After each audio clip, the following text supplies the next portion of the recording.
Привет, я Анастасия, и сегодня на канале «Быть добру» с нами Анна, исследователь мира лошадей.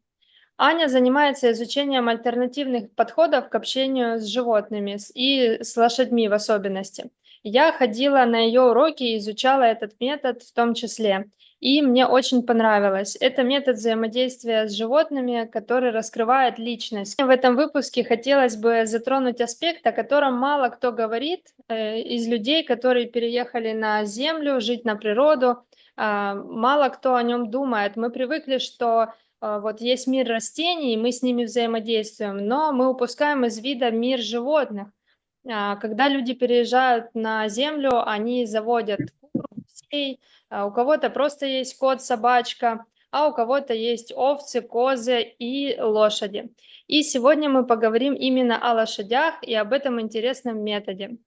Аня, расскажи, пожалуйста, что такое вообще альтернативные подходы к общению с лошадьми? Здравствуй, Анастасия. Здравствуйте, наши слушатели и зрители. Хочу сказать сначала, что я очень рада тому, что ты пригласила меня. Мне это Взаимно. очень приятно и радостно, и тема природы мне, конечно, очень-очень близкая. Альтернативные подходы к общению с лошадьми, они появились еще в прошлом веке. Они были созданы людьми, которые увидели, почувствовали, что то, как на тот момент люди взаимодействуют с лошадьми, как они ездят верхом, как они тренируют лошадей, оно основано на насилии, на грубости, на жестокости, потому что лошадь — большое животное, и просто как бы по-другому нельзя. Но эти люди, они выбрали другой путь. Они поверили, что есть другой путь и что можно а, взаимодействовать на основе любви, на основе уважения, на основе доверия. И они начали искать информацию, они начали изучать психологию лошадей, наблюдать за лошадьми в табуне, у себя дома. И в конце концов, какие-то методы начали образовываться, и они были очень-очень успешны. И все это позже стало называться natural horsemanship. А затем появилось много-много всего еще, в том числе так называемая работа на свободе, когда человек взаимодействует с лошадью без всяких веревочек, без всяких приспособлений, ездит верхом на голой лошади, без седла, без уздечки. И это смотрится очень круто, очень зрелищно. И, конечно, там тоже идет взаимодействие гораздо более тонкое, чем с помощью каких-то грубых приспособлений и ну, в целом с помощью грубой силы все не будет так красиво. Но что касается меня, я начинала уже с этих методов, потому что, ну, я по своей природе человек, который к насилию очень так не склонен, так скажем. Вот. И мне хотелось всегда с детства разговаривать с животными, и мне с детства нравились лошади. И у меня было представление, что вот ты просто сел на лошадь и поехал, и потому что есть это общение. И для меня было удивлением, что ее надо там толкать пятками, что какой-то хлыст там еще нужен. Для меня это было очень странно. Вот. И в конце концов я тоже добралась до этих методов альтернативных, стала их изучать и практиковать. Но почему-то мой путь лежал еще дальше. Почему-то у меня был такой интерес, который вот в детстве зародился. И я увидела, что все-таки даже natural horsemanship и даже работа на свободе, она основана на неком манипулировании.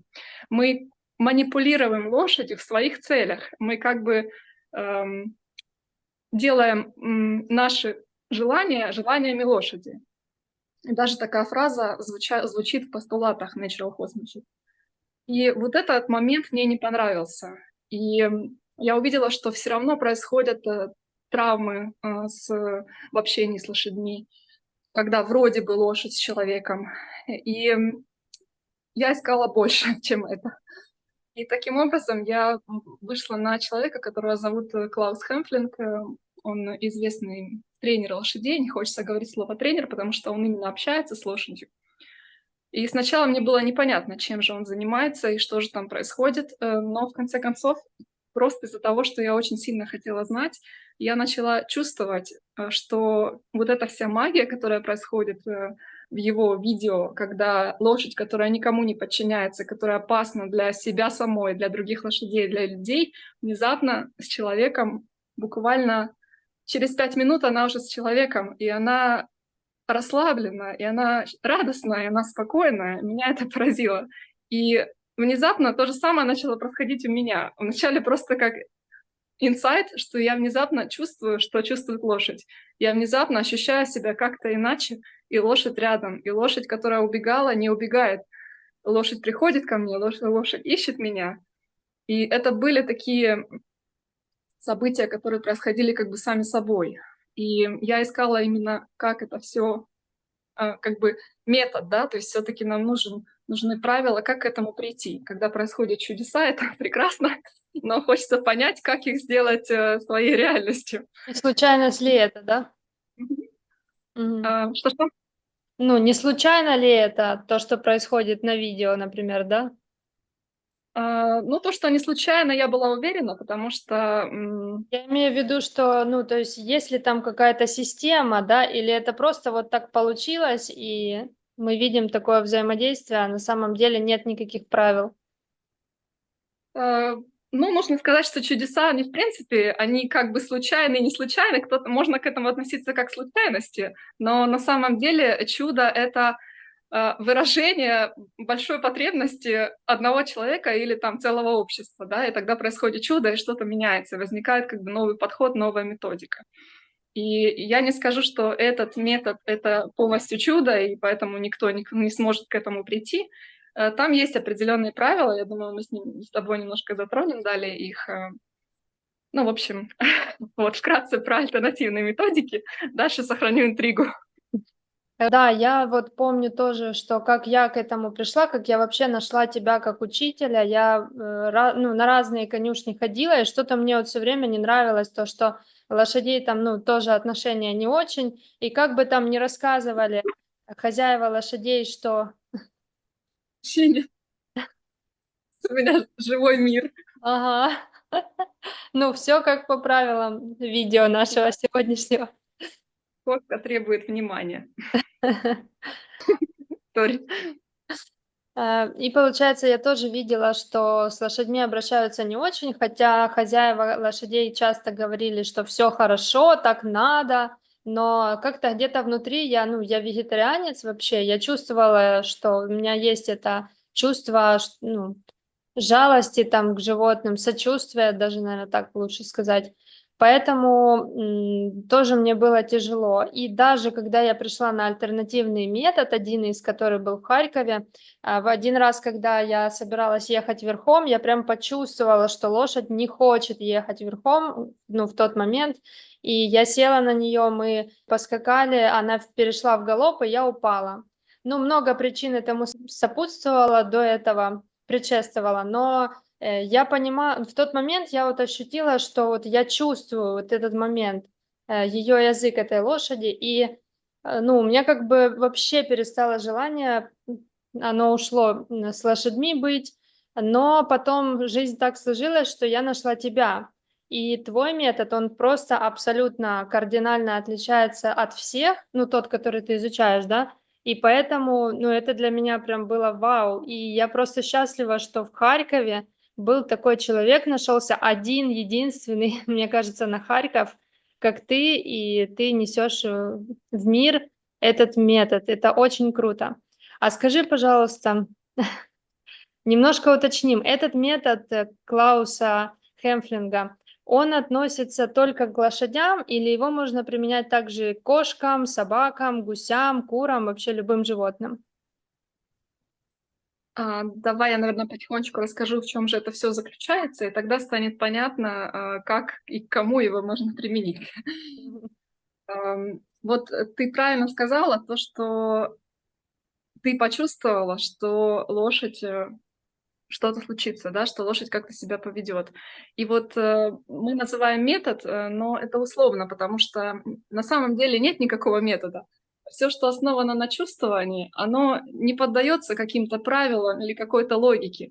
Там есть определенная, последовательность, определенная стратегия, последовательность, да, но нет четких правил, что ты должен действовать вот так, вот так, вот так. Ты просто чувствуешь, как действовать именно в конкретный момент. И чтобы этого достичь, нам надо научиться чувствовать. Мы как бы, нам это дано, это свойство чувствовать как людям, как живым существам. И то же самое делают и лошади, у них тоже есть чувства, эмоции. Нам нужно научиться чувствовать.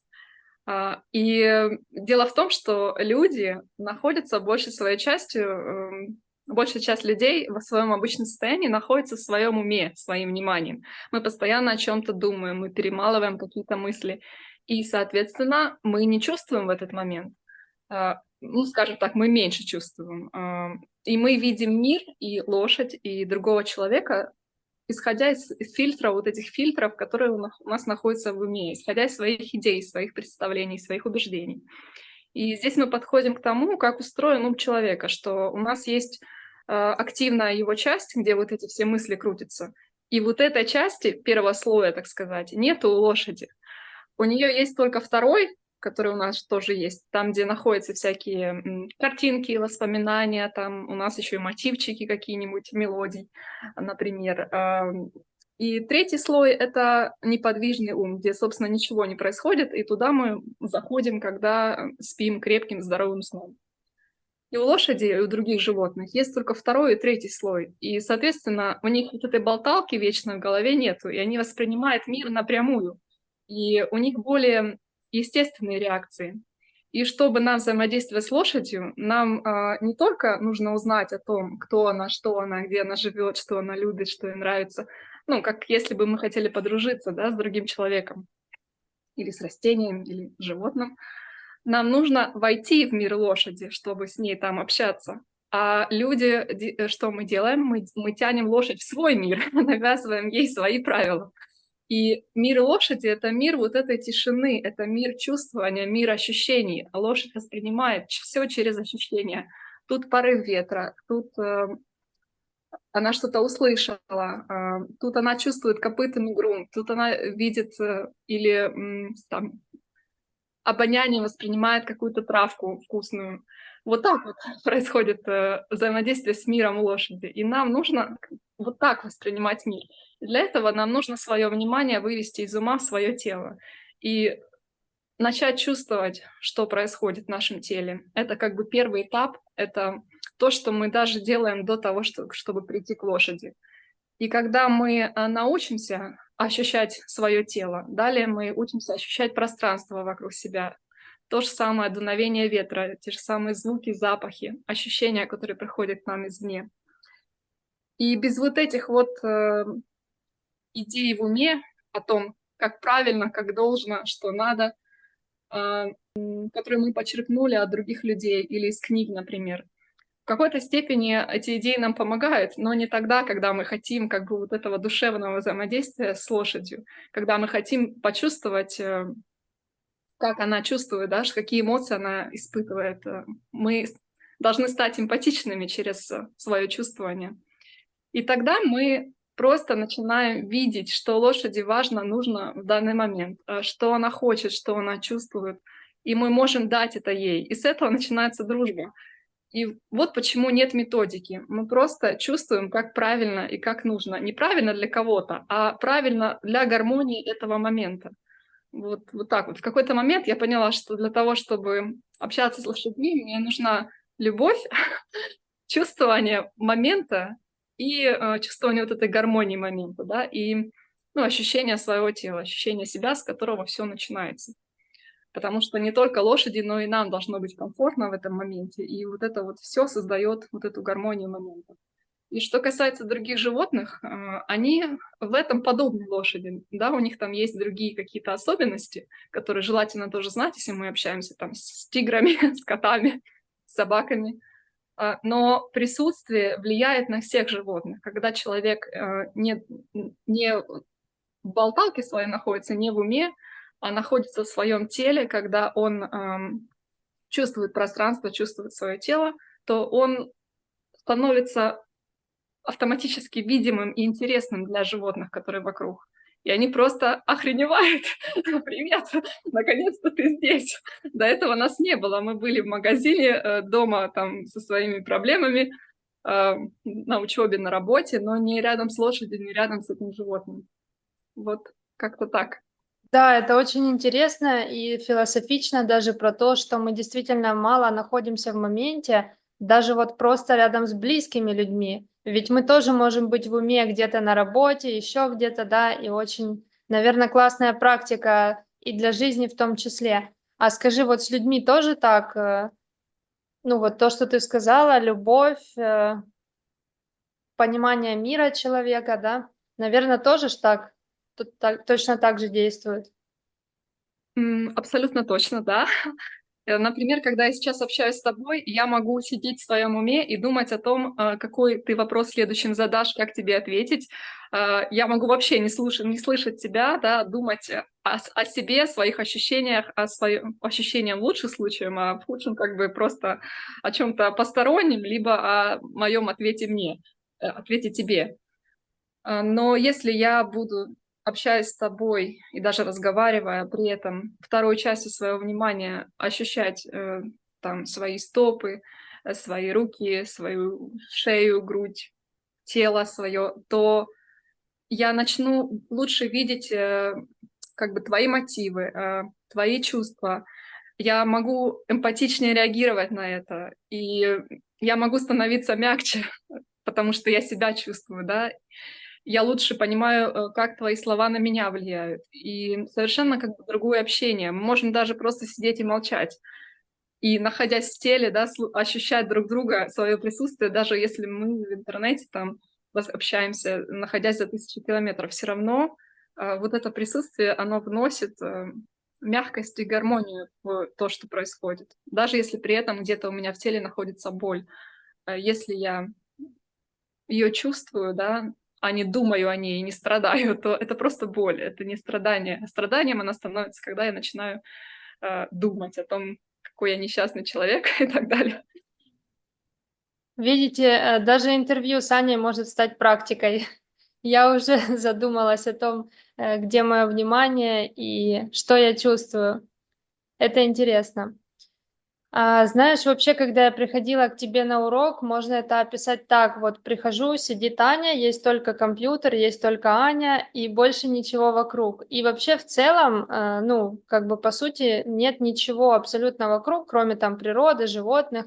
И казалось бы, ты привык к каким-то таким вещам, которые тебя развлекают, которые цепляют твой ум. А здесь ты погружаешься полностью в себя, и я просто была поражена, что за час там нашего занятия, я просто погрузилась настолько в свой внутренний мир, и он стал мне интересен. То есть вот эти вот: а что я чувствую сейчас? А сейчас, типа, ну, момент меняется, и каждый раз что-то новое. И это просто как будто ты пошел на какой-то интересный фильм в кинотеатр, при этом ничего не делая, ничего внешне как бы не имея, так скажем, да, но внутренне ты, просто наблюдал за своим миром. Вот такое ты передала как бы мне ощущение интересное, что взгляд в себя может давать такие классные инсайты. Вот, спасибо тебе за это. Слушать, и хочу вот сказать, что мой пример с разделением внимания в разговоре, да, когда я общаюсь и когда я в теле, это довольно сложный вариант, потому что все-таки мы там куда-то влипаем, когда своим вниманием, когда мы разговариваем, да. Ам, Более с того все начинается, более легкий вариант — это когда мы делаем какие-то простые действия, когда мы, например, чистим зубы или моем посуду, и тогда мы одной частью своего внимания мы смотрим наружу, мы смотрим, что мы делаем, да, туда и внимание идет само автоматически, а другой частью вот это уже усилие остаться в своих ощущениях, да, какие ощущения у меня в руках, когда я мою посуду, когда я держу зубную щетку. И вот такие вот повседневные действия, и когда я добавляю туда вот это разделение внимания, так наша растет осознанность. А с лошадьми это проще, потому что лошадь большое и потенциально опасное животное, и человек автоматически становится немножко более осознанным рядом с лошадью в том плане, что он смотрит, где находится лошадь, да, и он начинает просто инстинктивно чувствовать, а как сейчас, как мне стать, куда мне пойти, да, чтобы вот не оказаться на пути у этой лошади. И даже если начинается там со страха, да, все равно это разделение внимания, и все равно человек начинает присутствовать. И то, что мы делали, да, мы заходили в мир лошади, мы начинали чувствовать что она чувствует, да, ветер вокруг нас, пейзажи вокруг нас, и как это все влияет на нас. И в конце концов мы начинали видеть, а что же происходит у лошади. И тогда ты просто идешь и заводишь эту дружбу, давая лошади то, что ей нужно. Например, Мы практиковали с Аниным конем, и в тот момент Аня спросила: "А что ты про него вот чувствуешь? Ну, как ты ощущаешь коня?" И я сказала, что я ощущаю, что он красивый. Вот прям такое внутри было: "Боже, восхищение, какой же он красивый". А потом, у нас не было, ну, скажем так, такого коннекта, то есть как будто лошадь меня все еще не видела. И потом Аня сказала, что нам нужно соединить наши центры. И в этот момент я подумала, что я, ну, подумала и тут же как бы почувствовала, что я тоже красивая. И именно в этот момент, когда вот он красивый и я красивая, он стал ко мне идти, то есть он обратил на меня внимание. Ну, может быть, пояснишь для людей, что это значило? Немножко. Да, здесь речь о том, соединить центры, это значит стать лицом к коню, да, чтобы наш сердечный центр смотрел на его сердечный центр, и так мы делаем по отношению к тому, кто нам интересен, да, к нашему собеседнику. То есть это просто вежливость и принятие и желание общения, выражение желания общения. И то, что произошло, это тот момент, который я тоже хотела рассказать, что лошадь имеет некую двойственную природу. И лошадь выделяется среди других животных тем, что она может подсветить человеку лучше, чем другие животные, его теневые стороны. И теневые — это не только плохие, а то, что находится в тени. Например, ощущение, что я красивая, которое иногда находится у нас в тени, или ощущение своей силы. Не только ощущение, но и реальная сила, да, которую мы не чувствуем и не замечаем. И рядом с лошадью это открывается. И это знали кельты, которые изображали лошадь на своих монетах в форме змеи. И с Ух ты. одной стороны, как бы лошадь и змея, какая связь? Но змея, вот это тоже животное, которое в мифах, легендах ассоциируется с чем-то коварным, с чем-то ужасным, с чем-то подлым. Но с другой стороны, змея находится на эмблеме медицины, да, например. Мы видим на аптеках эту эмблему, и здесь змея ассоциируется с исцелением, что, увидев свою теневую часть, мы можем исцелиться, либо привнести эту силу в себя, да, там, это ощущение красоты, уверенности, либо избавиться от каких-то негативных сторон, которые находятся у нас в тени, которые мы задвигаем подальше, не желая туда смотреть, да. А рядом с лошадью мы попадаем в пространство, где это все проявляется. Например, наши страхи или наш гнев, который внезапно появляется, если лошадь как-то, как мы думаем, угрожает нам.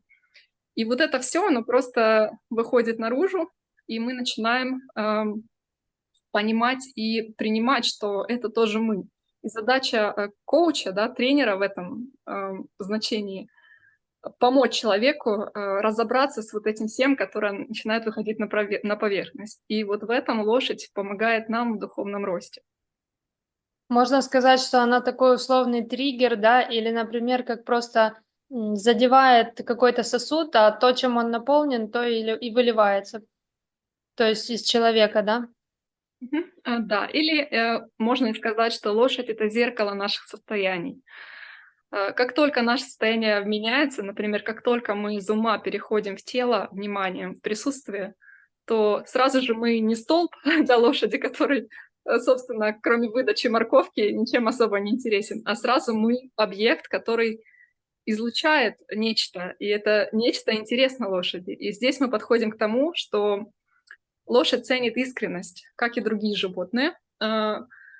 Если мы гневаемся, да, но подавляем свой гнев, улыбаемся при этом и что-то милое говорим, то, ну, даже человек почувствует, что что-то здесь не то, не совпадает внутреннее и внешнее.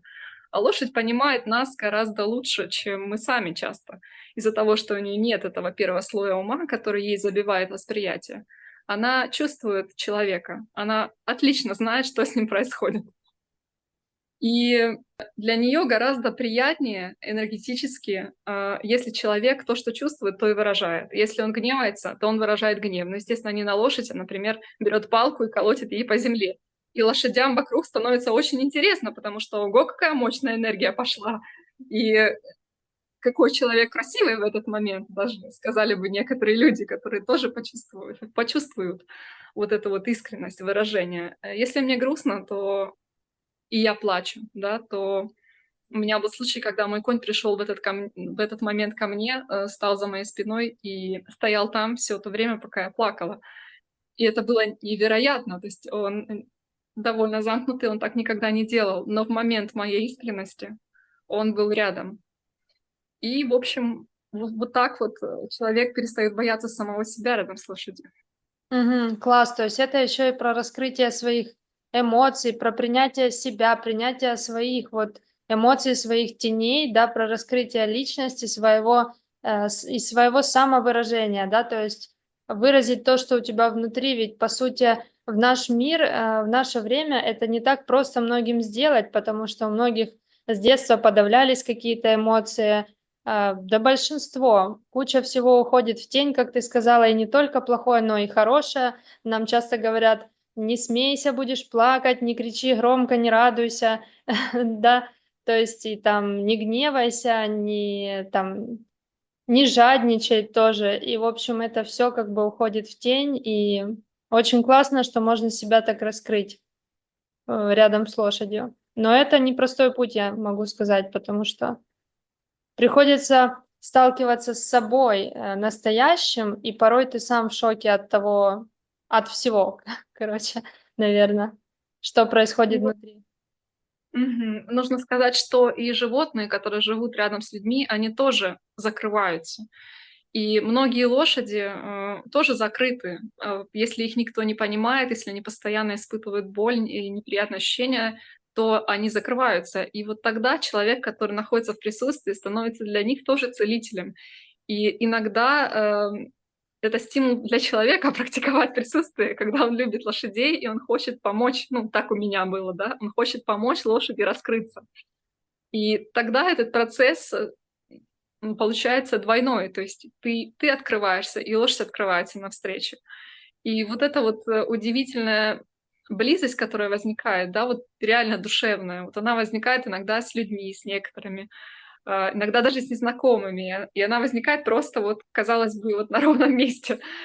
С лошадью я бы не сказала, что это легче, потому что, с лошадью ты сталкиваешься со своими всеми вот этими внутренними препятствиями, да, которые всплывают гораздо быстрее, чем в общении с человеком.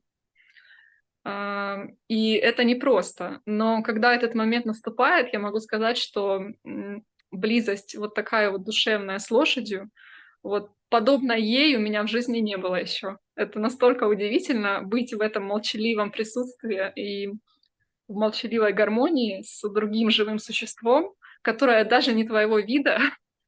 В общем, это, Э, наверное, самые сильные мои переживания на Земле. это что-то, знаешь, из серии "Аватара", то есть когда в фильме показано, насколько люди с животными взаимодействуют, с растениями, они их понимают, и у них есть этот настоящий коннект. Я тоже несколько раз это чувствовала. И да, это действительно невероятно, потому что в жизни такое ощутишь нечасто. Здесь, знаешь, Мгм. что еще хотелось бы сказать? Я вспомнила момент тоже из нашей практики, когда вот хочется поговорить немного про лидерство. Насколько оно должно быть для лошади? Ведь что мы часто слышим? Мы слышим, что человек должен быть лидером. Про собак я вообще слышала, что их нужно там жестко подавлять, чтобы они там тебя слушались. Вот. И это все, что я все время слышала на конюшнях, да, то есть либо ты должен быть жестким лидером, либо мягким, но ты должен как будто эту лошадь превзойти, чтобы она тебя слушалась, показать ей как бы свою силу. А вот у тебя на уроках я увидела совсем другой момент, и он меня просто поразил, что не обязательно показывать силу. Можешь рассказать немножко об этом, чтобы быть лидером для лошади? Мгм. Ну, здесь нужно, понимать, как живет лошадь, да, в табуне. или как живет собака в природной среде, и кто именно для собаки лидер, и кто именно для лошади лидер. Ну, про лошадей я могу рассказать так, что лидер — это тот, кто служит, тот, кто заботится о табуне. И в табуне обычно, ну, условно, два лидера — это жеребец, который ведет жеребец, который защищает табун, и кобыла, которая самая опытная, которая знает, где находится пастбище, где находится водопой, и которая ведет табун. И нужно сказать, что также лошади, которые тоже имеют какие-то знания важные для табуна, они могут тоже в какой-то момент становиться теми, кто куда-то за собой ведет табун. И здесь момент такой, что самый главный момент — это то, что мы лидер, когда мы заботимся о своих подопечных. Это и для людей тоже актуально. То есть лидер — это не тот, кто подавляет, это не тот, кто навязывает свою волю. Мы не будем любить такого лидера. Он может выстроить на короткий срок какую-то структуру, которая будет функционировать для каких-то целей, да, но там не будет ни гармонии, ни любви в этом всем. И даже для людей, в том числе для людей, лидер — это человек, который заботится о потребностях коллектива, да, и который действительно обладает некими качествами, которых нет у других членов коллектива, который знает, куда он идет, и он ведет за собой, и своим примером иногда показывает и вдохновляет, и, в общем, вот это вот все. Когда мы такой лидер для лошади, мы можем для лошади быть либо в роли главного жеребца, либо в роли кобылы ведущей. Соответственно, мы можем вести лошадь либо в позиции впереди, когда мы идем, а лошадь за нами, либо в позиции сзади, когда лошадь все идет впереди, и мы как бы, ну, это для уже тренинга важно, да, когда мы в позиции жеребца, который подгоняет лошадей, например, в случае опасности. Но нужно сказать, что это лидерство заслуживается, а не просто человек пришел, да, там с хлыстом, и он уже сильный, там уже лидер. Или человек пришел и навязывает свою волю, и лошадь может сделать. Но это не будет лидерством, и это чувствуется. Потому что в критической ситуации лошадь, обусловленная своими инстинктами страха, да, она не будет не довериться знанию этого лидера о том, что делать. Она будет действовать, как она считает нужным. То есть она обратится в бегство, и произойдет травма. Вот это вот тот момент, который для меня опасен, когда люди считают себя лидером, да, и что лошадь им доверяет, а потом происходит такая ситуация, которая показывает вот неприятную правду. И здесь речь в том, что мы заслуживаем вот это лидерство даже не своими действиями, а своими мотивами. И мотив, он часто в нашей жизни, в наших всех любых действиях, мотив часто важнее, чем то, что мы делаем, потому что мотив меняет смысл действия, меняет результат. И иногда действие, которое я делаю как лидер, оно может выглядеть жестко. Ну, например, мама может остановить ребенка, который бежит под машину, да, и это будет довольно жесткое даже действие, возможно, но это будет действие из любви, и это будет чувствоваться, и лошадь всегда чувствует, с каким мотивом мы подходим. И чтобы нам стать лидером для лошади, да, чтобы стать тем, кто служит, нам нужно понимать желания лошади. И сначала мы выполняем желания лошади, закрываем ее потребности, делаем ее довольно счастливой, радостной, и у нее автоматически возникает желание для нас что-то сделать. И был момент, когда мой конь пришел ко мне с пастбища и подставил свою спину и сказал: «Садись, давай». И я удивилась, никаким тренингом этого нельзя было достичь. Он всегда упирался, не хотел идти, верховая была вообще не для него. И тут он легкий, как перышко, и у меня ничего, у меня ни уздечки, ни седло, как бы важно, не важно, но никаких средств управления, кроме просто того, что он пришел с желанием это для меня сделать. И лидеры в жизни лошадей — это не самые сильные лошади, часто не самые крупные, не самые агрессивные. Если мы видим агрессивную лошадь, это лошадь в стрессе, которая настолько не уверена в своем пространстве, что она бьет просто всех. Лошади-лидеры, которых иногда встречаешь в жизни лошадей, да, на конюшнях, это ну, далеко не все лошади готовы на это. Поэтому лошадь так легко следует за человеком, который показывает вот это вот ощущение устойчивости. Но самое важное — любовь и понимание, видение желаний лошади и ее потребностей. Только Лидеры что... Мгм. присутствуют, да, кто ощущает пространство лучше всех, у которого вот эта способность чувствовать, ощущать, предчувствовать наивысшее. Этот лидер может обеспечить табуну заботу, защиту и повести, в общем, в правильную сторону в правильное время. И такому лидеру доверяют лошади. И вот если мы хотим этого дружбы, общения, да, то вот с этого всего начинается. Я служу. И вот так было и у индейцев, которые, как ты знаешь, мне очень нравится, что вождь — это тот, кто служит своему народу. Мгм. Класс. Знаешь, только что пришел такой инсайт, что действительно же мы по жизни, даже вот когда мы идем к лошади, ну, чаще всего, наверное, 99% людей, мы идем туда с целью, что верхом поездить на ней, да, то есть мы хотим взять что-то от нее, погладить, мы опять же хотим взять, мы хотим от нее что-то получить постоянно, но мало кто задумывается, чтобы что-то лошади дать. Вот, и действительно, в жизни так оно тоже работает. Сколько раз мы слышим фразу, что сначала отдай, а потом ты получишь обратно что-то приятное для тебя. И здесь тот же принцип, в принципе. Принцип, в принципе. Совершенно верно.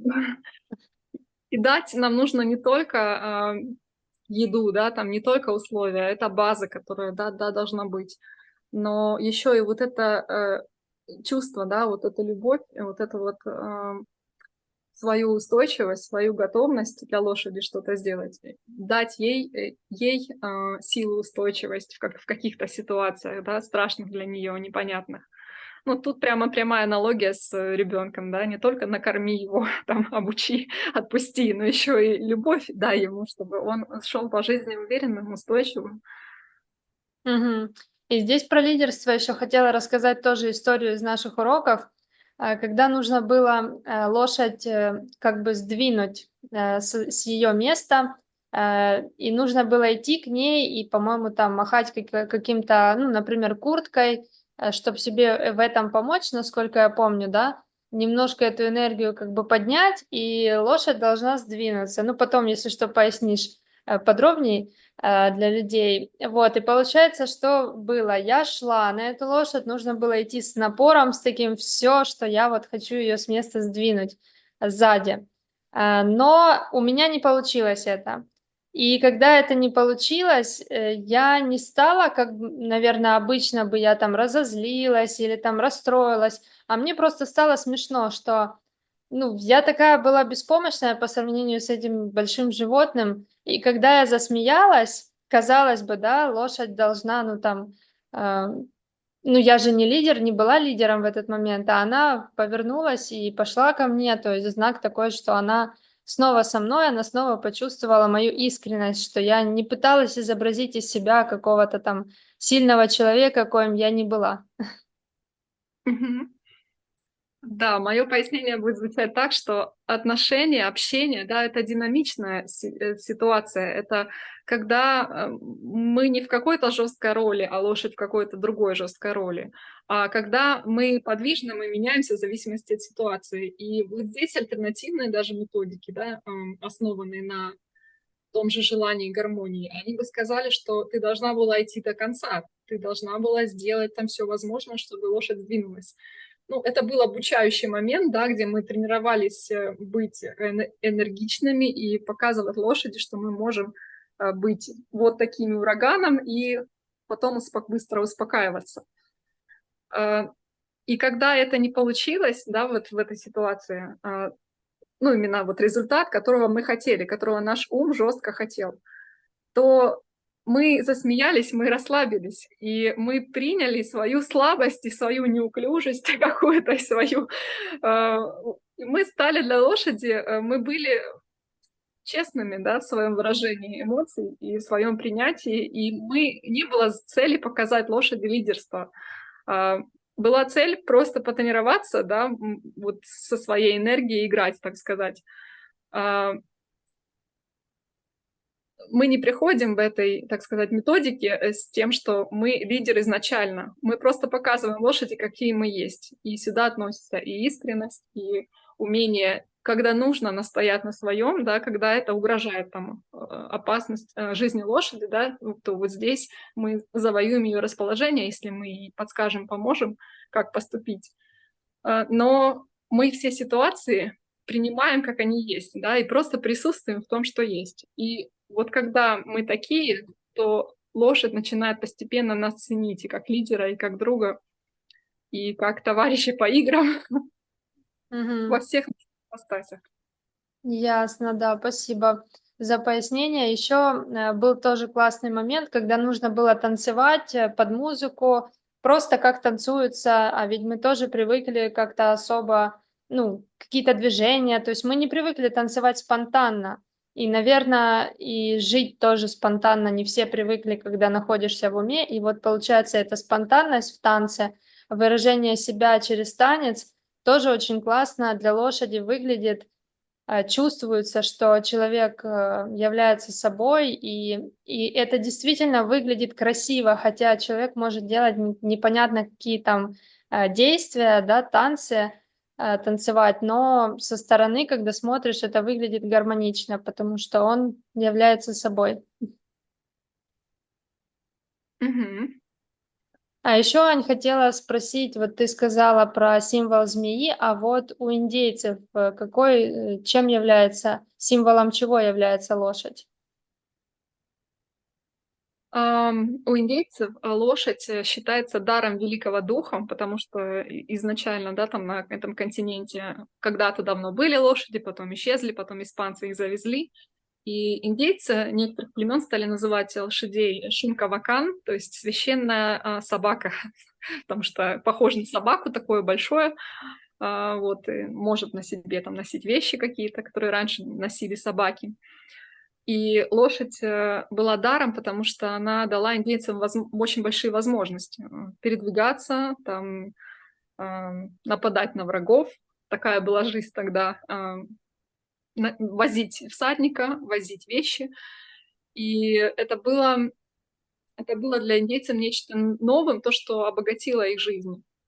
Но кроме того, что лошадь была чисто, ну, инструментальным инструментом, да, в каком-то мере для обеспечения потребностей жизни, индейцы, которые жили в гармонии с природой, они почувствовали вот эту вот необычайную природу лошади, которая а, очень благородное животное, и животное, которое двойственно также и в том числе, в том смысле, что лошадь такая сильная и такая большая, но при этом она очень хрупкая, и очень легко, очень легко нарушить ее гармонию, нарушить здоровье ее там копыт, ее ног.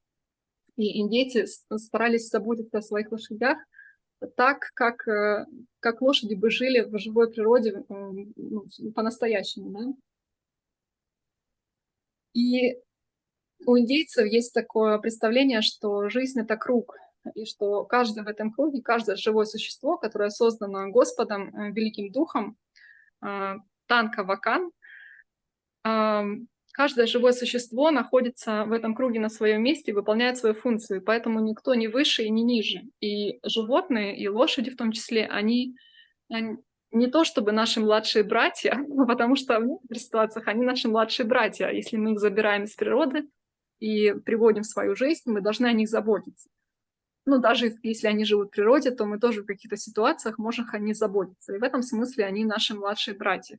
Но в других смыслах они наши старшие братья, потому что мы можем учиться у лошадей, учиться вот этому присутствию, вот этой чуткости, вот этой, в том числе, любви, благородству, которое присутствует в этих диких табунах. Свобода, да, для многих лошади — это свобода, и для индейцев они, несомненно, в том числе олицетворяли свободу, которую давали, делились со своими младшими братьями-индейцами этой свободы.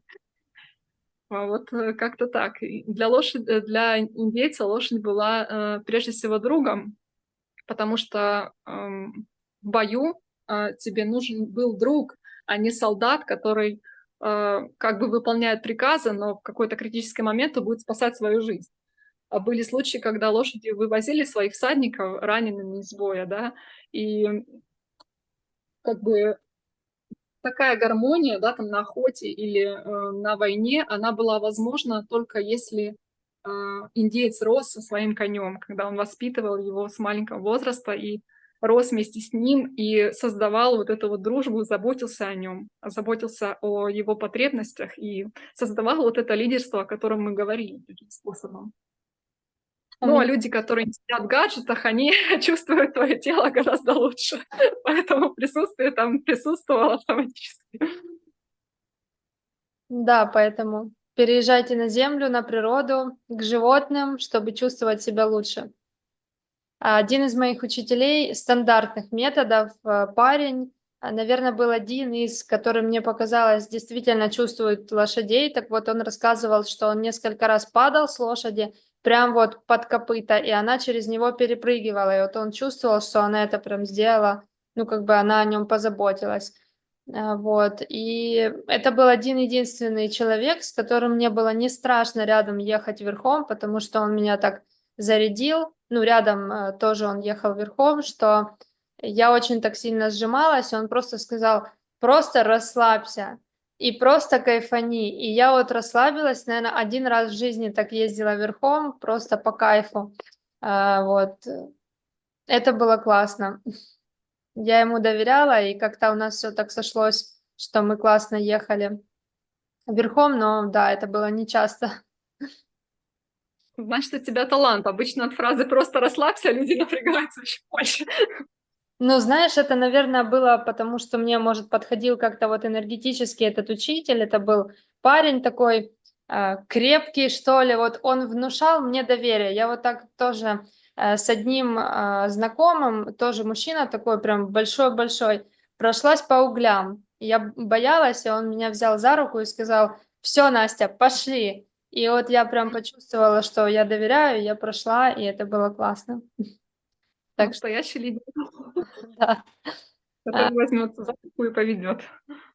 Знаешь, мне еще очень понравился аспект, ну, то, что ты сказала, что лошади хрупкие животные в этом методе, что мы очень уважаем границы лошади. И в жизни ведь тоже так.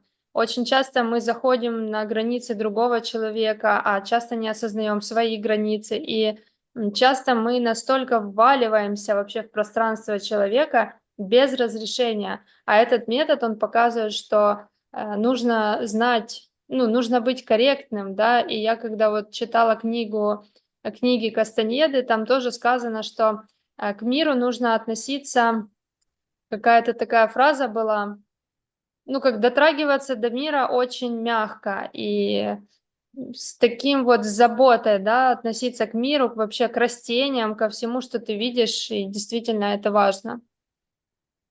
Мгм. Про границы у меня есть история. Нужно сказать, что для лошадей пространство очень важно, и ам, тот человек, который ощущает пространство и, соответственно, чувствует свои границы и границы другого существа, лошади, именно этот человек и становится в глазах лошади лидерством. То есть это еще один аспект к присутствию, ощущения пространства. Но, собственно, присутствие нам и дает лучшее ощущение своего тела в пространстве и пространства. И здесь о том, что, во-первых, мы не можем дать лошади ничего того, что у нас нету внутри. И если нам плохо в общении, да, лошади хорошо, так тоже бывает, то, ну, гармонии там не будет. И было у меня занятие с одной девушкой, которая, ну, нас многих в детстве, да, там, не научили защищать свои границы. Это моя игрушка, мне говорят, отдай другому ребенку, ну, как бы вот так, другой ребенок меня обижает, а мама не на моей стороне, ну, в общем, такое бывает. И, соответственно, человек не ощущает свое пространство. И эта девушка не могла остановить лошадь на границе своего пространства.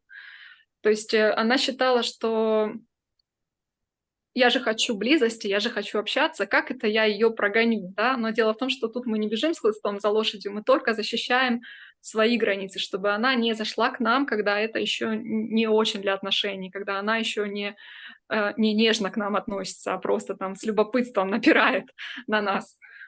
И я позволила этой девушке испытать то чувство, когда лошадь находится в твоем пространстве. Вот это большое животное зажимает тебя в углу. И человек обычно в такой ситуации закрывается, он перестает чувствовать. Но я попросила ее почувствовать, что она чувствует, да, и это была скованность, неудобство и, в конце концов, гнев, потому что почему-то, почему это так? А, и оказалось, что когда в следующий раз она смогла остановить лошадь на границе своего пространства, лошадь как бы ушла, но потом лошадь с интересом посмотрела на нее. И мы должны нам должно быть комфортно, и только тогда мы можем дать комфорт другому человеку или другой лошади. Мы должны быть, любящими, да, любить себя, и тогда мы можем дать любовь другому человеку. И здесь, 2 аспект, про который забывают, это про то, что у лошади тоже есть свои границы. И если мы считаем, что лидер — это тот, кто идет по головам, который, проходит по табуну, и все лошади разбегаться должны, да, то, ну, это не так. Для этого это легитимное действие, если есть какая-то цель, которая для лошади понятна и з тоже идет, в защиту табуна, например. А если мы делаем это просто так, то это странно. И обычно ну, с очень многими лошадьми у меня такой опыт, что когда мы подходим к лошади, то достаточно просто остановиться на ее границе, почувствовать, да, где она поворачивается к тебе и говорит: "Ты кто такой, что нужно?" И когда мы останавливаемся там, проявляем это уважение, то лошадь автоматически очень сильно нами заинтересована, потому что как так? Все люди подходили, закидывали седло и поскакали. И тут человек, который, увидел меня, увидел, где мои границы, и с таким уважением ко мне отнесся. И вот это вот то, чему мы можем учиться у природы, что, с одной стороны, есть представление, что природа — это там естественный отбор, это грубая, жестокая сила, но, с другой стороны, там все гармонично, там все построено на той любви Творца, который создавал это творение, да. И вот эту гармонию мы можем почувствовать, с лошадьми в том числе. Класс. Очень понравилось, последнее то, что ты сказала, потому что мы же в жизни вообще порой даже не замечаем границы другого человека. Да даже банально просто вваливаемся в дом к знакомому, потому что считаем, что так можно, да.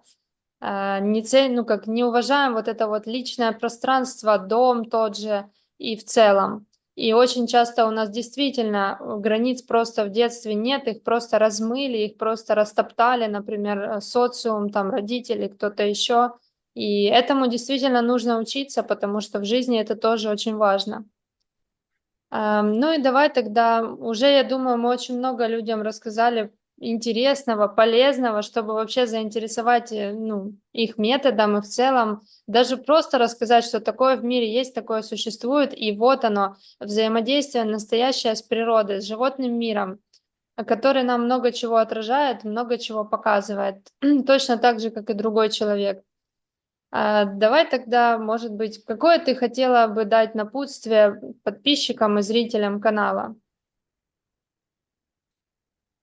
А, ну, во-первых, следовать своим ощущениям, и мы внутри всегда знаем, что гармонично, а что нет, да. И лично от меня как бы, а, просьба не поддерживать вот эти вот, виды взаимодействия с лошадьми и животными, когда мы просто развлекаемся, да, когда мы просто используем животное в своих целях. Ну, в случае с лошадьми это там городской прокат, это скачки, где лошади плохо, и мы можем почувствовать, что ей плохо, если мы присутствуем в своих ощущениях. И позитивный совет — усиливать противовес, да, то, что нам нужно делать, не против чего-то, а за что-то.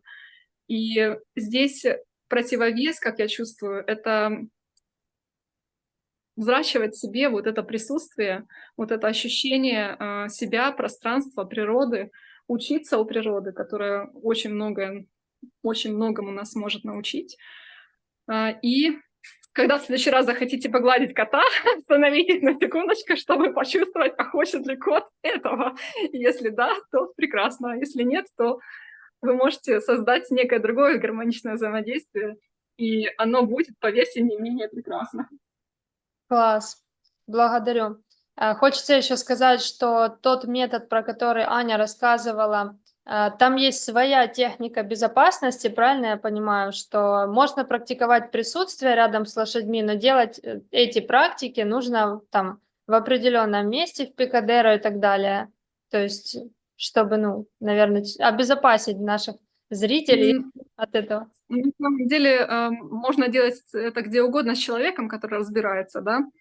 Но здесь, конечно, если мы будем практиковать с лошадьми, которые изначально находятся в негармоничном, агрессивном состоянии, например, то это будет опасно, и здесь нам нужно действительно человека рядом, который разбирается, который уже чувствует лошадь.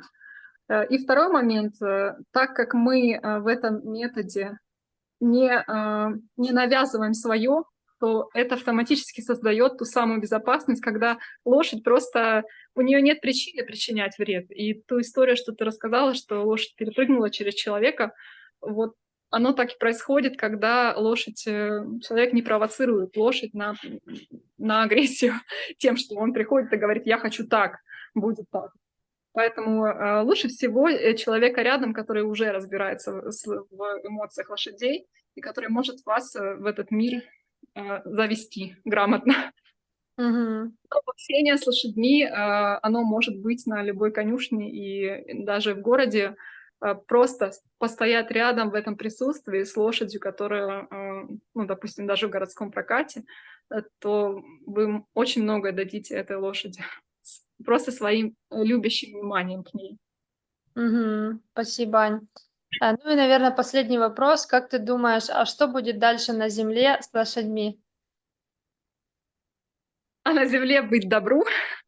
И я верю, что это добро, оно будет во всех сферах жизни, и что настанут времена, когда мы будем относиться и к себе, и к природе, и к лошадям, в частности,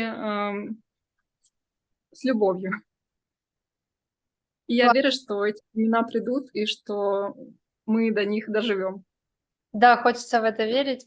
Благодарю тебя, Аня, за такое классное интервью. Я очень рада и тебе благодарна, что ты пришла, согласилась. Это очень действительно ценно для меня, потому что это очень крутые знания. И еще раз даже мне послушать про это было таким напоминанием про осознанность, про природу, про уважение к животным, к людям. И вот эти все постулаты, которые есть в этом методе, а, это очень классно, это очень жизненно, и это очень помогает жить, проживать жизнь и двигаться вперед по своему личностному росту.